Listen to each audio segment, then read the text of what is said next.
Hello everyone, good morning. आप सभी लोगों का बहुत बहुत स्वागत है आज के इस हमारे क्लास में। तो सभी लोग एक बार जुड़ जाइए, क्लास को फटाफट से शेयर करेंगे एंड वीडियो को लाइक करेंगे। जो लोग भी क्लास में पहली बार जुड़े हैं तो प्लीज़ चैनल को आप लोग सब्सक्राइब करेंगे, बेल आइकन को प्रेस करेंगे ताकि वीडियो का नोटिफिकेशन डेली आप सभी लोगों को मिल सके। एक बार जल्दी से क्लास को शेयर करिए। तो चलेंगे आज के हम लोग फर्स्ट क्वेश्चन की तरफ। पहला क्वेश्चन देखेंगे, ठीक है। फर्स्ट क्वेश्चन क्या रहने वाला है, तो ये देखिए, गैसों के कौन से, ठीक है, ये पैसों नहीं है, गैसों है, ठीक है। तो बताइए क्या हो जाएगा यहाँ पे, गैसों की कौन सी जोड़ी के योगदान के कारण अम्ल वर्षा तैयार होता है, ठीक है। एसिड रेन बताना है आप लोगों को। अम्ल वर्षा किससे होता है, मीथेन और ओजोन से, ऑक्सीजन और नाइट्रोजन ऑक्साइड, ठीक है, ये नहीं होगा, ठीक है।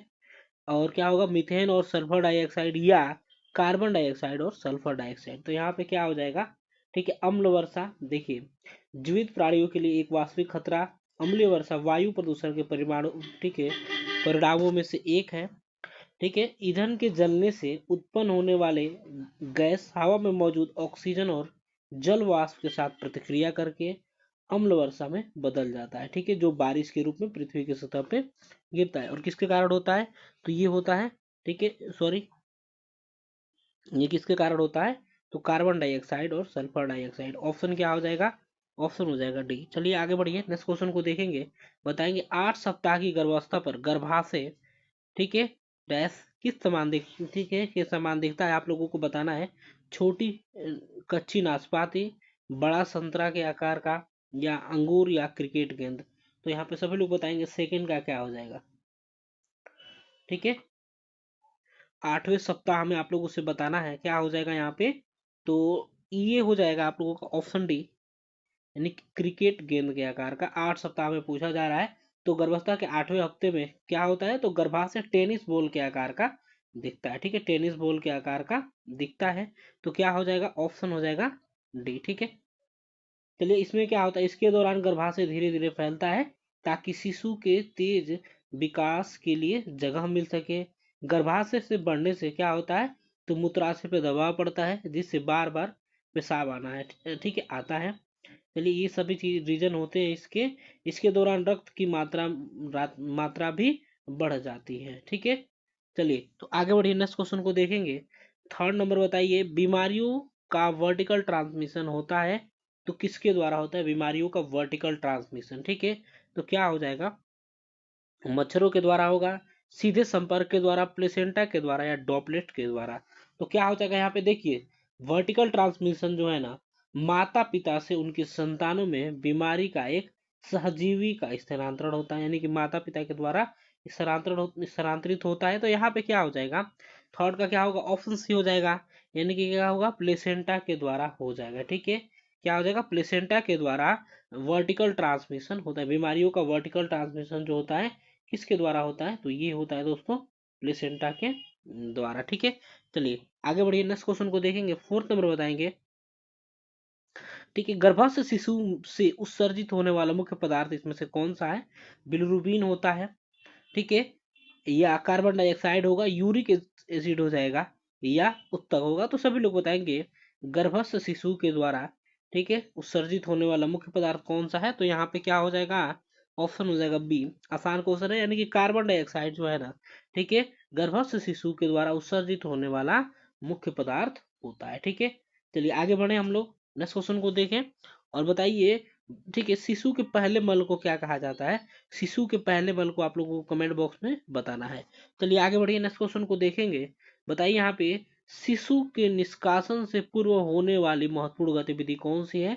इंगेजमेंट, यानी कि जुड़ना, क्राउनिंग, आंतरिक घूर्णन, या ठीक है बाह्य घूर्णन। तो इसमें से बताना है कौन सा हो जाएगा। क्राउनिंग बताइए हो जाएगा, या आंतरिक घूर्णन पूछा जा रहा है शिशु के निष्कासन से पूर्व। तो क्या हो जाएगा यहाँ पे, सभी लोग बताइए, ठीक है। तो क्राउनिंग यहाँ पे क्या होता है, ठीक है, क्राउनिंग क्या होता है, तो जन्म के दौरान योनि के द्वारा शिशु से सिर, जो सिर का दिखाई देना क्या कहलाता है, क्राउनिंग कहलाता है। यहाँ पे क्या हो जाएगा दोस्तों, ठीक है, तो बाह्य घूर्णन हो जाएगा, यानी कि क्या होगा, ऑप्शन डी हो जाएगा, बाह्य घूर्णन कहलाता है, यानी कि क्या कहलाएगा, ठीक है, शिशु के निष्कासन से ठीक है पूर्व होने वाली महत्वपूर्ण गतिविधि कौन सी है, जिसे बाह्य गुणन कहा जाता है। एंगेजमेंट का मतलब क्या होता है, तो जुड़ना होता है। क्राउनिंग का क्या होता है, तो क्राउनिंग होता है जन्म के दौरान योनि द्वार से शिशु का सिर दिखाई देता है, तो उसे क्राउनिंग कहा जाता है। एंड आप लोगों का आंतरिक घूर्णन क्या होता है, तो आंतरिक घूर्णन किसी अंग या शरीर के हिस्से को अंदर की ओर घुसाना, ठीक है, ठीक है, आंतरिक घूर्णन कहा जाता है। ठीक है, आगे बढ़िए, 6 नंबर को देखेंगे। एक नर्स जानती है कि, ठीक है, गर्भावस्था की प्रथम तिमाही में शिशु की हृदय ध्वनि यानी कि फेटल हार्ट साउंड जो है का पता करने के लिए श्रेष्ठ स्थान कौन सा है, तो यहाँ बताना है श्रेष्ठ स्थान कौन सा हो जाएगा, सिम्फाइसिस प्यूबिस के ऊपर हो जाएगा, सिम्फाइसिस के सॉरी नाभि के ऊपर होगा, या नाभि पर हो जाएगा, या सिम्फाइसिस के नीचे।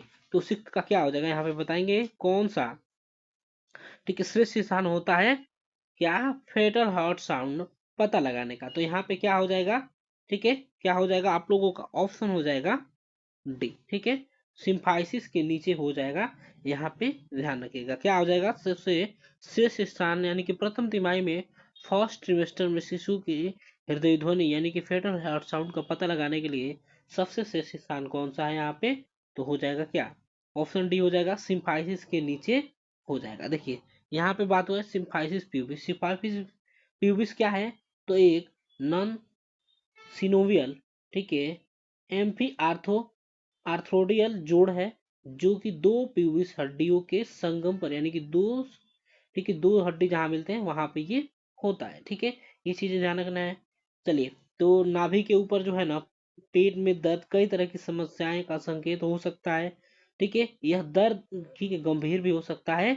नाभि के ऊपर दर्द के, ठीक है, कुछ वजह ऐसे होते हैं, ठीक है, ठीक है, कारण हम लोग जानेंगे। तो क्या है, तो पित्ताशय में पत्थरी होने पर नाभि के ऊपर तेज दर्द हो सकता है। यह दर्द भोजन के बाद भी महसूस होता है, खाना खाने के बाद भी महसूस होता है। ठीक है, चलिए तो आगे बढ़ेंगे, 7 नंबर को देखेंगे। गर्भस्थ शिशु की वजन की गणना करने हेतु फॉर्मूला कौन सा है, ठीक है, बताइए।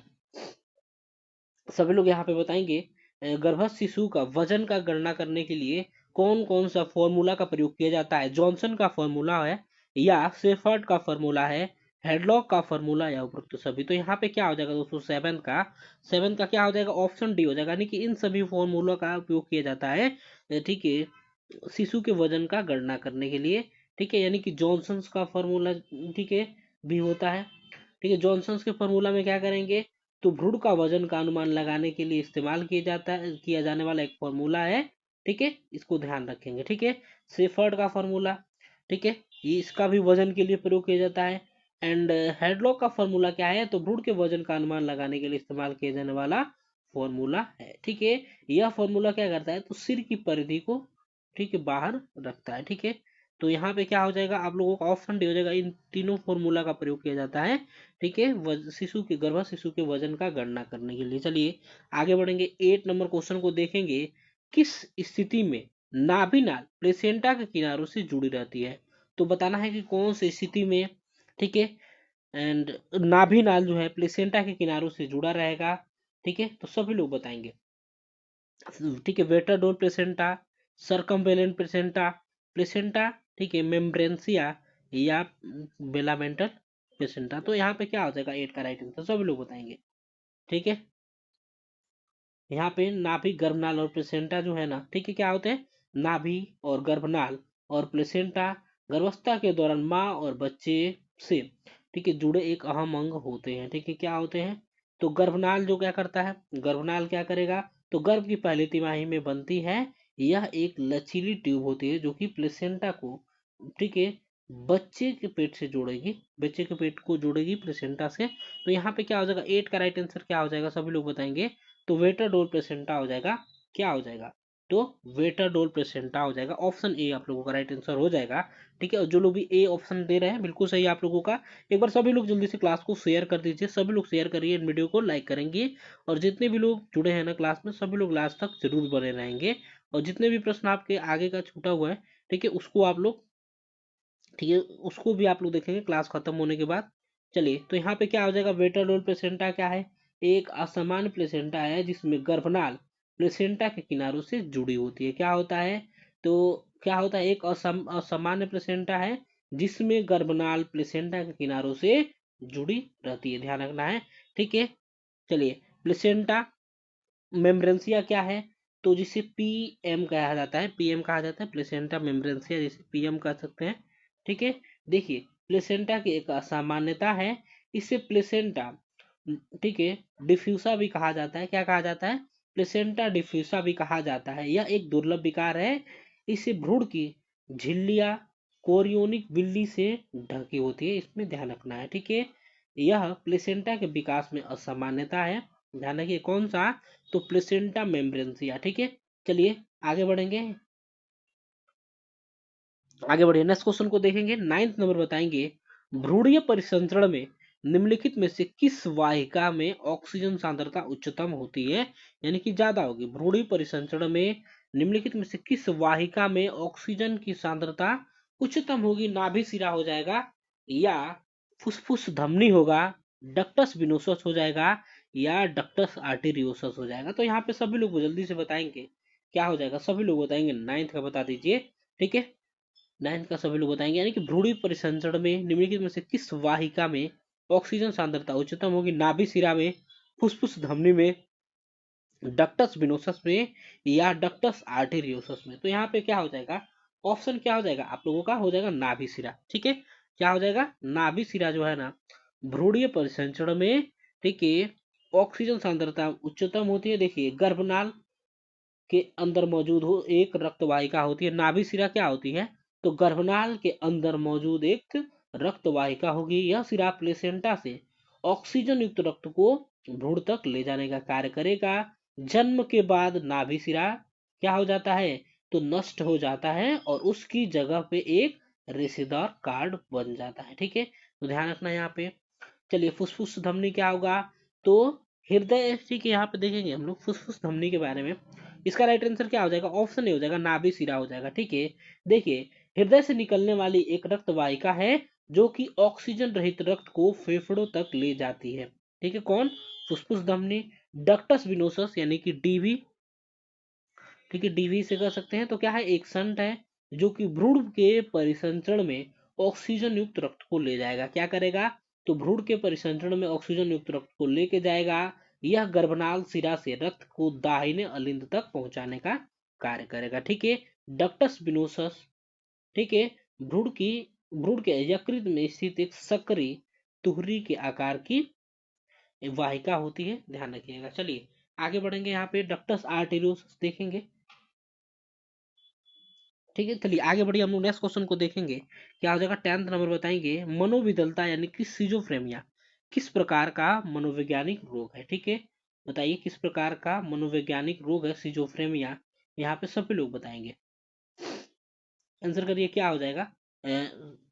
ठीक है, साइक्लोथाइमिक रोग है, साइकोटिक रोग है, या डिप्रेसिव रोग है, या डिस्थाइमिक रोग है। तो यहाँ पे क्या हो जाएगा, सभी लोग बताएंगे सिजोफ्रेनिया क्या होता है, तो ऑप्शन बी हो जाएगा, यानी कि साइकोटिक रोग है। क्या है, तो साइकोटिक रोग है। देखिए सिजोफ्रेनिया की सटीक वजह पता नहीं चलता है, लेकिन अनुवांशिक, वातावरण और दिमाग में हुए रासायनिक बदलाव और संरचना की वजह से हो सकता है। ठीक है, इसमें क्या होता है, तो मरीज के विचार या अनुभव ऐसे हो जाते हैं जिसका वास्तविकता से कोई संबंध नहीं होता है। किसमें, सिजोफ्रेनिया में, ठीक है, दिमाग ऐसे चलता है जिसमें क्या होगा, तो वास्तविकता से कोई संबंध नहीं होता है, उसकी बोल चाल या बर्ताव में तालमेल में अभाव दिखता है, यानी कि दोनों में अलग अलग रहता है, तालमेल में यानी कि बोलेगा कुछ और करेगा कुछ, ऐसे होता है। ठीक है, चलिए तो आगे बढ़ेंगे हम लोग, बताइए ऑब्सेसिव यूमिनेशन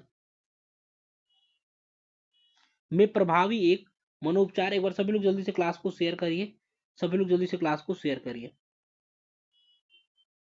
ठीक है, सभी लोग जल्दी से बताइए क्या हो जाएगा यहाँ पे, ऑब्सेसिव यूमिनेशन में प्रभावी एक मनोउपचार तकनीक कौन सा है, तो जल्दी से बताइए क्या हो जाएगा। ठीक है, तो 11 का क्या हो जाएगा, ऑप्शन हो जाएगा बी, यानी कि थॉट स्टॉपिंग हो जाएगा। ठीक है, क्या हो जाएगा, तो थॉट स्टॉपिंग हो जाएगा, यहाँ पे ध्यान रखिएगा, यानी कि विचारों को रोकना। ठीक है, आत्मनियंत्रण कौशल होता है। ठीक है, एक प्रकार का थॉट स्टॉपिंग। ठीक है, तो ऑप्शन बी यहाँ पे हो जाएगा, क्या हो जाएगा, ऑब्सेसिव यूमिनेशन में प्रभावी एक मनोपचार तकनीक कौन सा है, तो थॉट स्टॉपिंग हो जाएगा। ठीक है, जिसका प्रयोग किसमें करेंगे, ठीक है, समस्या प्रतिक्रियाओं के, ठीक है, अनुक्रमों या श्रृंखलाओं को बाधित करके बेकार या परेशान करने वाले विचारों का मुकाबला करने के लिए किया जाता है। ठीक है, तो ध्यान रखेंगे। आगे बढ़िए, 12 नंबर को देखेंगे। किसे समूह चिकित्सा का जनक माना जाता है, ग्रुप, ठीक है, फादर ऑफ ग्रुप थेरेपी तो किसे माना जाता है, ठीक है, एरोन बेंच को, जोसेफ वॉल्पे को, या सिगमंड फ्रायड, ठीक है, या जोसेफ ट्रेट को। तो सभी लोग यहाँ पे बताएंगे, जल्दी से बताइए क्या हो जाएगा। ठीक है, तो किसे माना जाता है, सॉरी, समूह चिकित्सा का जनक, ठीक है, समूह चिकित्सा का जनक किसे माना जाता है, तो 12th का आप लोगों को बताना है। 12वें नंबर का क्या हो जाएगा यहाँ पे, ऑप्शन डी हो जाएगा। ठीक है, ऑप्शन डी हो जाएगा, यानी कि जोसेफ रेंट को, ठीक है, समूह चिकित्सा का जनक यानी कि फादर ऑफ ग्रुप थेरेपी माना जाता है। किसे, तो जोसेफ हर्सी प्रेंट को देखेंगे। ठीक है, जोसेफ प्रेंट है यहाँ पे, ध्यान रखिएगा। ठीक है, आगे बढ़ेंगे, नेक्स्ट क्वेश्चन को देखेंगे। 30 नंबर बताएंगे, शराब की आदत का सबसे प्रभावी इलाज, शराब की आदत का सबसे प्रभावी इलाज कौन सा है, मनोचिकित्सा है, एल्कोहलिक्स, ठीक है, एनोनिमस है, या पूर्व निषेध है, या ठीक है अवर्जन थेरेपी। तो सब लोग यहाँ पे जल्दी से बताइए क्या हो जाएगा 13 का। ठीक है,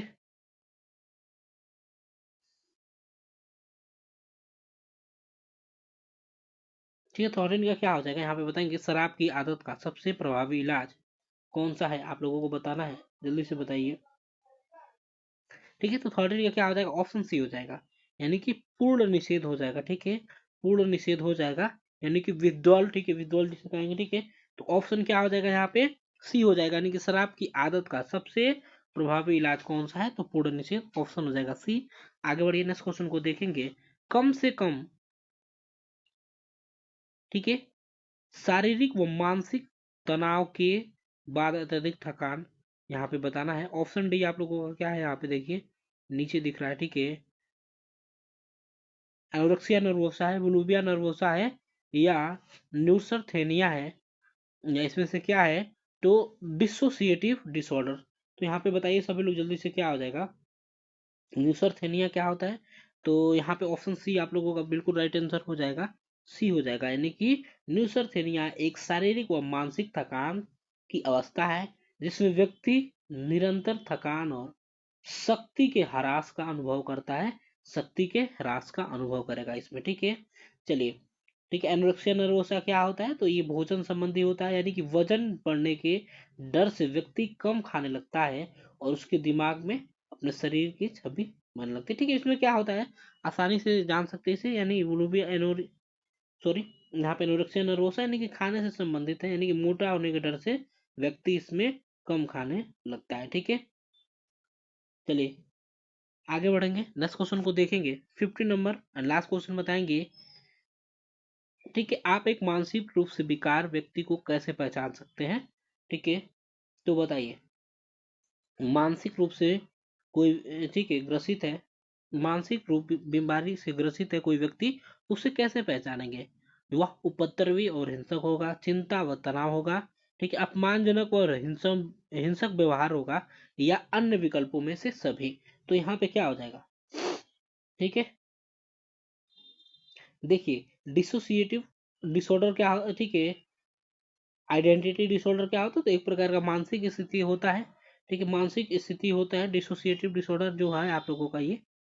ठीक है, एक प्रकार का मानसिक, ठीक है, मानसिक डिसऑर्डर होता है, इसे मल्टीपल पर्सनालिटी डिसऑर्डर भी कहा जाता है। ठीक है, यहाँ पे बताइए 15 का क्या हो जाएगा, लास्ट क्वेश्चन क्या हो जाएगा, तो यहाँ पे ऑप्शन डी हो जाएगा, यानी कि क्या, उपद्रवी हो सकता है, हिंसक हो सकता है, चिंता और तनाव हो जाएगा देखने को मिलेगा उसमें, अपमानजनक और हिंसक व्यवहार दोनों। ठीक है, तो क्या हो जाएगा 15 का राइट आंसर ऑप्शन डी हो जाएगा, यानी कि उपरोक्त सभी हो जाएगा, मानसिक, ठीक है, मानसिक रूप से बीमार व्यक्ति को की पहचान ये सभी होगा, उपद्रवी होगा, हिंसक होगा, चिंता होगा, तनाव होगा, अपमानजनक और हिंसक व्यवहार करेगा, तो उपरोक्त तो सभी हो जाएंगे। ठीक है, तो ये रहे आपके 15 प्रश्न, मिलेंगे अगली क्लास में।